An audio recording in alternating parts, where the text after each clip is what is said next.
Ladies and gentlemen, right, Danny Pedrosa in third place here at the Red Bull Grand Prix of the Americas. In second place, and the new leader of the World Championship, Valentino Rossi, and for the fifth successive season, sitting in the middle at a press conference after the race. Of course, it's the world champion, Marc Marquez. We start with Marc, riding the Repsol Honda. Congratulations, Marc. It was a fair old race, wasn't it? And you had to work hard for that fifth win. Yeah, of course, it's an important victory, important race, because after Argentina, of course, it was important to come back in the best way, and it was a victory. Even like this was a difficult race because the temperature go much higher than yesterday, and then I was there before the race, and 5 minutes before I say to my chief mechanic, okay, I want to go with the hard front because in the end was no mean to stay with the medium, because I know that I pushing a lot the front tire, and yeah, I think was the point. And in the beginning of the race, I was just trying to take care, trying to understand where was the limit of this tire, because I didn't try a lot on Friday, and I was behind Danny. Trying to manage the race, and then when I saw that he was suffering a little bit, and also Valentino was struggling, I said, okay, time to attack, and was the perfect race for me. Really consistent, under control, and happy to be back again on the championship. Yeah, right back in the championship, and your board did tell you that Maverick Vinales was out of the race. What was your feelings then? Yeah, my team put in the board, but also I see on the screen, on the big screen TV, I saw a replay, and yeah, it was didn't change my plan on the race, because my plan was one. I didn't have many plans, but was one, and try to understand the situation, try to understand the race. The mistake of Argentina was a big mistake, and I don't want to repeat again. So yeah, it's important, because now after Argentina, somebody, I had a comment that is out of the championship, is too far, but now we are again back. The championship is really long. He's leading the championship, Valentino, that maybe was not the fastest in the preseason, was not the fastest in the first races, but is the most consistent. So big respect to him, and something to learn. Congratulations, Marc. We do come on to Valentino Rossi, of course, riding the Movistar Yamaha. 3 races in, pretty tough testing campaign, everything else, and you lead the World Championship. An amazing 3 races for you, Valentino. Yes, it's a big surprise, especially for us, because after the test we were quite desperate.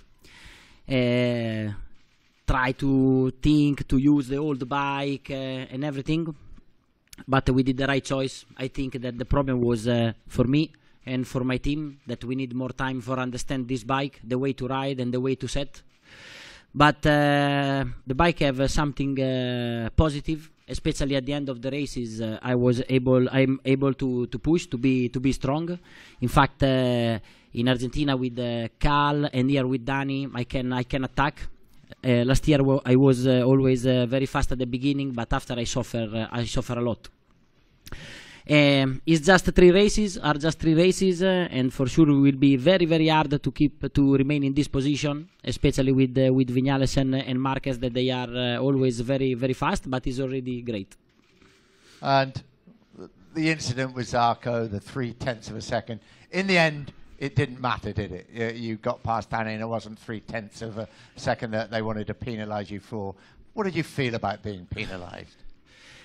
Yeah, for me it's not right, because I have 2 choices. Or I do like this, or we touch and we crash. But I read here that is gaining advantage, and for sure I cut, so I gain some advantage.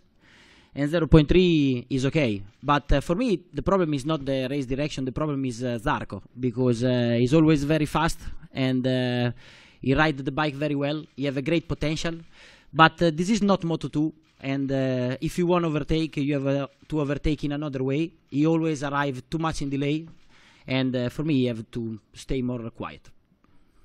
Valentino, thank you very much indeed. Next, over to you, Danny. But congratulations, Danny, third place on the podium. First time, I think, since Misano when you won the race. And you made a great start to the race. A few tyre problems at the end there, but it was a very good afternoon's work. Yes, overall was a good weekend because much more upfront. Of course, some things could be better, but happy overall. Today, I could get a clean start finally because normally qualifying in third row is such a difficult to find the correct line to get through all the riders.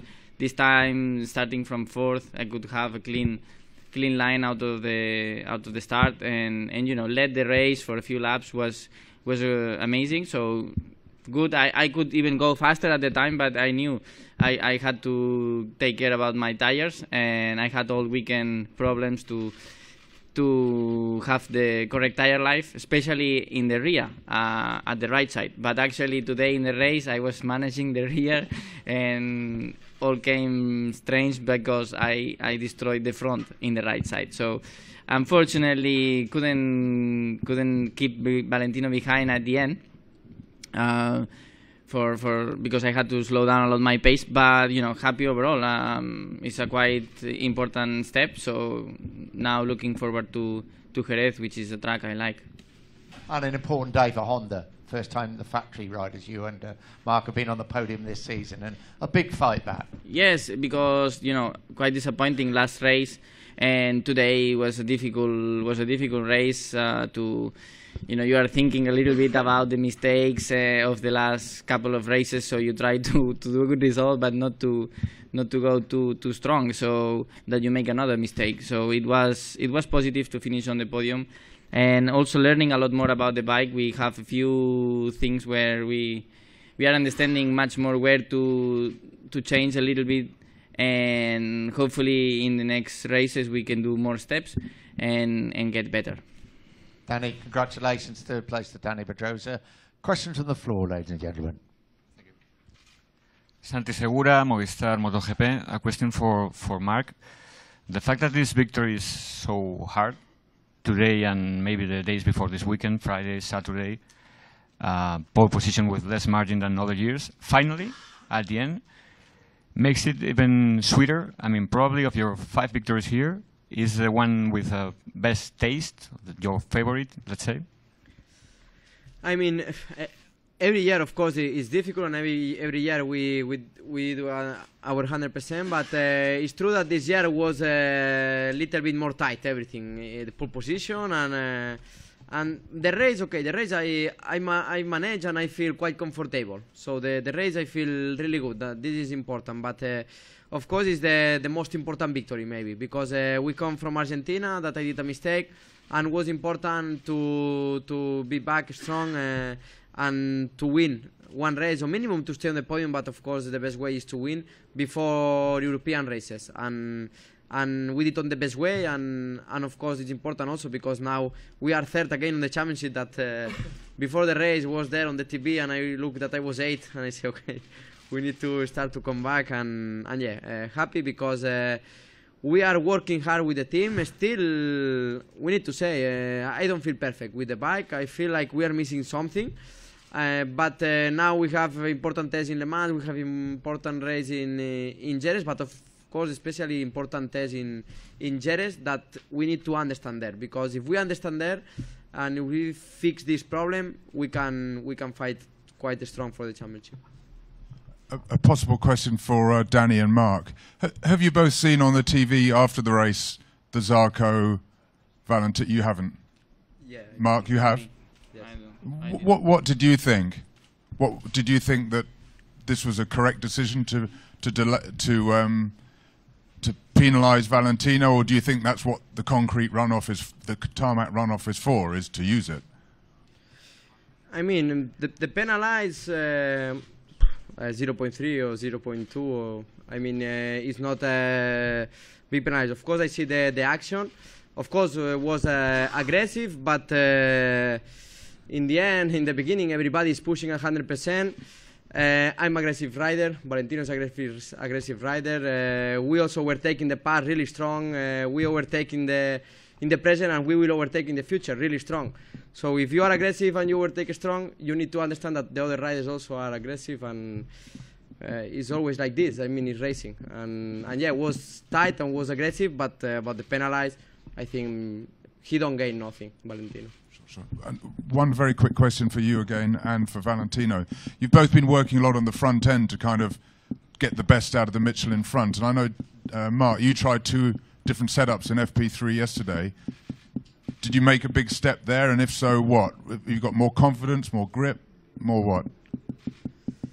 I was playing a lot with the setup because I was trying to find the stability, trying to have more confidence with the bike, but for some reason we didn't find, and then I was looking to tire life, because front tire I was destroying a lot. On Friday I was just with 12 laps my front tire was destroyed and impossible to ride fast.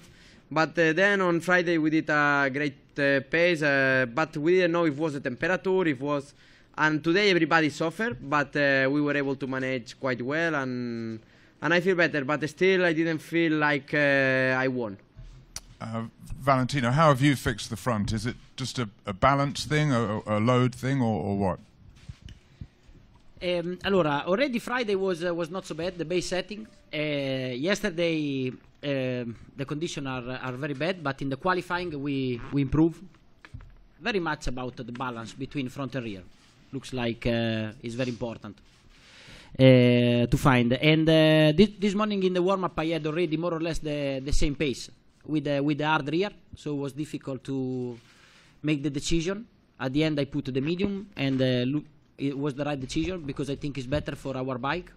And we work after the warm-up, and give me that small advantage, especially in the fast part, because especially in the section 1 I was always a bit in trouble, and in the race I was not so bad. It was not so bad. Mark, at the back. Any different from a normal weekend? Was there more pressure? Did you feel like you had to win? It was a strange feeling, because it was like, of course it was important weekend, and of course I feel that pressure, but in the other side I feel like that confidence that gives to you a good circuit.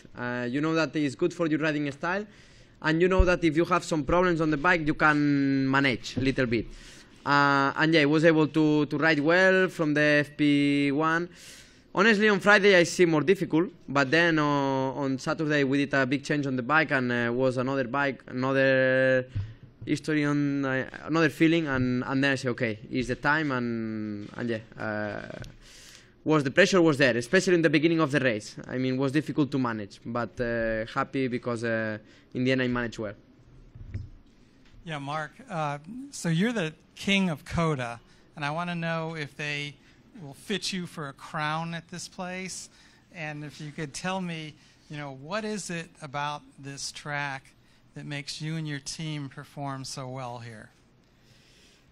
I don't know. Not only this track looks like this country, no. USA is quite good for me. I don't know.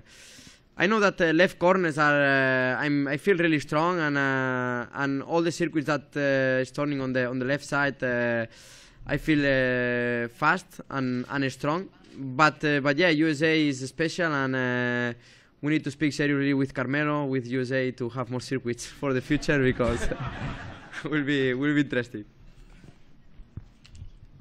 One question for Mark. Have you changed your strategy after Viñales clash, or it was the same that you have? No.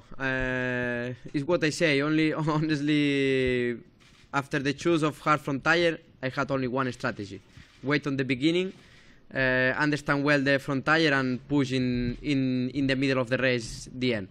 But no, I didn't change my strategy. Maybe if Viñales was there, I need to push more on this last part, because then I was just trying to manage the tires. A question for Valentino and for Danny. When Mark first came into the championship, there were lots of people saying he was too aggressive, and Moto2 riders are so aggressive. Now also about Joan saying you know, he's being too aggressive. Moto2 is not so aggressive. Is there something specific about Moto2, or were 250 riders also too aggressive when they first came into the championship? Is there something specifically about the Moto2 bikes that makes riders ride more aggressively? It's difficult to say. I don't know. For sure, in Moto2, Moto2 is different than 250. Because everybody have the same bike, more or less everybody, or especially the same engine, the same tires, the same brake and everything. So for make overtake is more difficult. Always the races are very tight, and it's difficult to make the difference. Maybe it's that, but I don't know if it's the case. If it's this case. I don't know if it's related to the class or not, but for sure I from my experience was at the time that I changed to MotoGP was when you adapt to the weight and when you adapt to the speed. So everything happened in different timing. The chicanes, the braking, you arrive much faster, the weight is much more, the space is much less, the riders are much better. So yeah, it's you need to figure all these timings, and of course at the beginning is you have a different approach to these moments, and maybe it's a little bit that.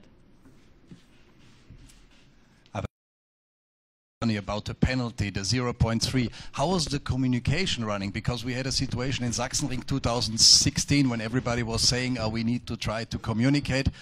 Did Dani know about it? It was even enough if he could stay behind. It was a 0.3 for Valentino. And how did Valentino found out about the exact amount of the penalty? It's always very difficult because at the end we don't have any communication, and you have to see just on the board. My team wait, and when I overtake Dani, I was able to take a good gap in the first 2 sectors, 1 second. So they say it's not important because if you put on the board penalty, maybe you put penalty 0.3, but when I pass I see penalty 3.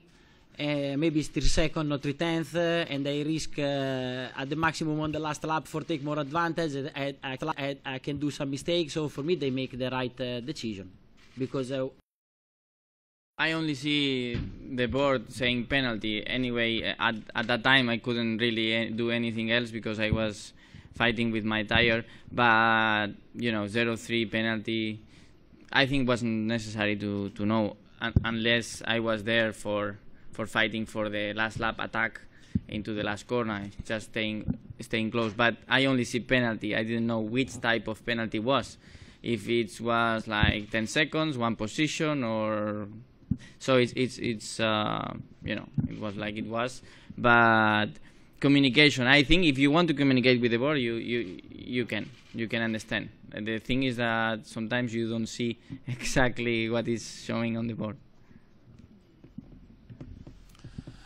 Question for Mark. Coming into this weekend, Maverick was undefeated, basically. He was 2-0, and you had failed the podium. Did you want to battle Maverick this weekend? Were you looking forward to that? Because that was all the talk between you and Maverick. So did you want to have a battle with him and to prove that you're still king of Texas? And second part of the question, are you ever going to come up here in the summer and flat track? Of course, but with Maverick there on the race, of course, maybe can be more difficult, or maybe no, because sometimes Valentino is faster than him. But yeah, of course, battle with Maverick. I mean, sooner or later, will arrive. No, I mean, these fair races very far. Even with Valentino, I mean, also the MotoGP need one last lap, tricky and excited, but sure will arrive, and we will have time to you enjoy it, we suffer. And about the flat track, difficult. Honda already told me that start to be too much, too dangerous for training, okay, but for racing. In the end, I cannot forget that MotoGP is my priority, but I love flat track. Valentino, at the back. You've had a good start to the season, podiums, championship lead, but do you feel pressure to start winning some races now to cement your championship lead? Allora, for me, when I start one season in all my career, the first target is try to win a race. And this year is the same. Like I said before, stay at the top with Viñales and Marquez will be very hard. But we have just to enjoy the moment. Is already good like this. Now we go back in Europe, and now arrive a very good part of the championship, because of Jerez, Le Mans, Mugello, Barcelona, Assen, where for me is a great feeling to race there, because our track that give to me fantastic memories, are very enjoyable with the MotoGP, and the atmosphere is the real MotoGP World Championship, you know. But apart from that, we have just to continue like this, stay concentrate, and try the maximum. I have a question for Mark. It's Axel, Full Throttle Radio. Mark, and this is also a question for Valentino and Danny, maybe to add some comments. You have 5 out of 5. To make it 6 out of 6, you would have to come back next year. And if you come back next year, what is the message to the organizers of the track to basically improve the track conditions, or at least not having deteriorating so that the bumps get unrideable? What are your thoughts? Yeah, I hope to, of course, I hope to come back next year on this circuit. But yeah, of course, they must take care about the bumps, because it's not all the track. I mean, in some areas is well, but it's especially 3 places that the bumps are very big, and they must to understand, because from last year to this year, the bumps get much bigger, and if next year they do the same step, will be like difficult to ride. But they need to understand this. It's only 3 places. I mean, but the circuit general is incredible. Yeah, I think that for sure we will come back. This is a difficult track, but it's a great track. I like a lot. And like Mark said, have 2 or 3 points, maybe 3 points, where they have to make a job for improve. But if they do, they have to do in the right way, because some years ago have already some bumps, and we spoke for improve, and they make a job that is not good. So if they have to do in a serious way and try to fix the 2 or 3 points where the bumps are so deep. Yeah, basically more or less what they said, and yeah, I think it's important to do it the right way, like he said, and there are a few spots where are really strong. I think was turn 6, I was almost doing full stroke there with the suspension, some laps, and also in the back straight is difficult to keep the bikes control full throttle at 300k. So it's important to do some works. I think if the track next year can be maybe a little worse, it's going to be very difficult to ride. Mark, the race was probably a little bit less fast than you expected, a little slower than you expected, because before the race, I think you said as well, 2.4, a little bit faster than, slower than that maybe. Were you surprised by the pace, that it was slower than most people expected? And was it difficult for you to keep calm in those first couple of laps? Yeah, the race was. You need to understand also that the temperature increased a lot. I was able to ride faster, I mean, because I feel quite good. But in the end, victory 25 points is same, winning plus 2 seconds or plus 10. I mean, this is something that I understand already in some races ago, and yeah, after the mistake honestly in my side, after the mistake in Argentina, also I was more care on the break points. I was more care on some areas, and you know, when you have some mistake, of course it's not so good because you lost many points, but sometimes it's good because you start to realize and you start to understand more things. Danny, question for you. there were a couple of years, I mean, maybe 5-6 years ago, you were easily the fastest starter in MotoGP. Then there were a couple of seasons where you were really quite bad, very uncharacteristic, and now quite bad for you. And now we see you get the whole shot, getting good starts again. Is this because of the engine, because of the electronics, or have you changed something about yourself, which is No, I think the only difference is that it's hard. I was not qualifying as fast in the last seasons as I used to do, and then it's hard to get your line. Many times I have good starts, but I just get people crossed in front of me, so I have to cut and change my line and go again. And start is crucial to have a constant feeling. So if you cut the throttle and go again, then you never have the right drive out. But mostly is that if you arrive in the pack, you don't have the good place to. It's two things in one start, and it's more easy when you start from the front row. Okay, gentlemen, thank you all very much indeed. We'll see you in Jerez. Thank you.